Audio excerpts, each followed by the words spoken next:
I don't really want to go into the time as Mrs. Brown to recraft this student survey policy. There's no need at this point in time to amend this policy.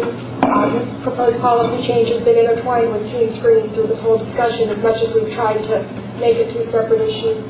And I had serious concerns about TeenScreen from the start, and the more and more information that comes to light, the more I'm just steadfast in those views that it's not a program that's appropriate for the families of this district. And in light of that, I see no reason to change a policy that for at least my 6 years on the board worked fine for us. If there was some other program of another nature in the future, I suppose we could go back and revisit this policy, but for right now, I don't think we have any reason to continue this discussion or to amend the policy. There are so many factors that we've been looking at these last few months, not to the least of which was some inaccurate testimony given to Congress by officials of TeenScreen. Please, we can't have that if you want to be here to observe this meeting. The emails were important. We read them. We appreciate your input, but by no means was that the only factor going into our decision. 7 board members up here, we looked at so many different avenues of information and talked to so many different people. I don't want Mrs. Lerner to single out any one group that decided this issue. There's only one group that decides this issue, and that's the 7 of us here at this board table. And we've taken input from many, many different people in many, many different forums, emails and phone calls and research, congressional testimony, like I said, so many different ways, conversations with the superintendent, meetings with the TeenScreen officials. I support the policy that we currently have in place because of exactly what has happened. We had an opportunity as a board to have it brought to our attention. Without the policy in place, it would not have been brought to the board the way that it was. I appreciated the opportunity to look it over and think about it. I appreciated the opportunity to speak with the people at USF about their program.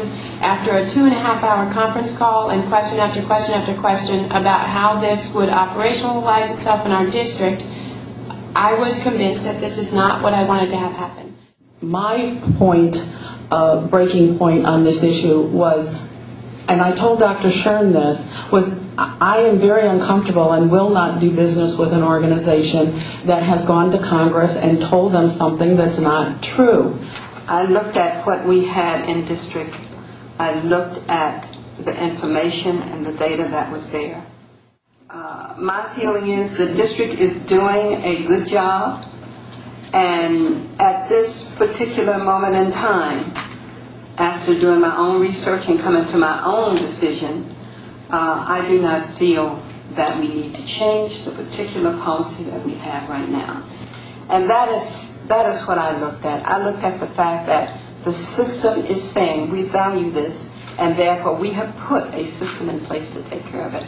And I applaud the department that is involved in that for doing that. Okay. I just want to say that given the conversation we've had at this point, the administration then will not offer a recommendation for a policy change on upcoming board meeting, nor will we continue or have any further discussions with Dr. Sherman. But I will send him as a letter saying that at this time, until they can make, I'm just going to say it this way, we have no interest in discussing the TeenScreen at this time with them. And we will wrap that up. But the one thing I would say is that I've been inundated with emails both for and against, and certainly the significant majority against this. I respect that, and I think that's the way that representative government is supposed to work. We're supposed to weigh in on the opinions. Let's move to the next issue. Thank you.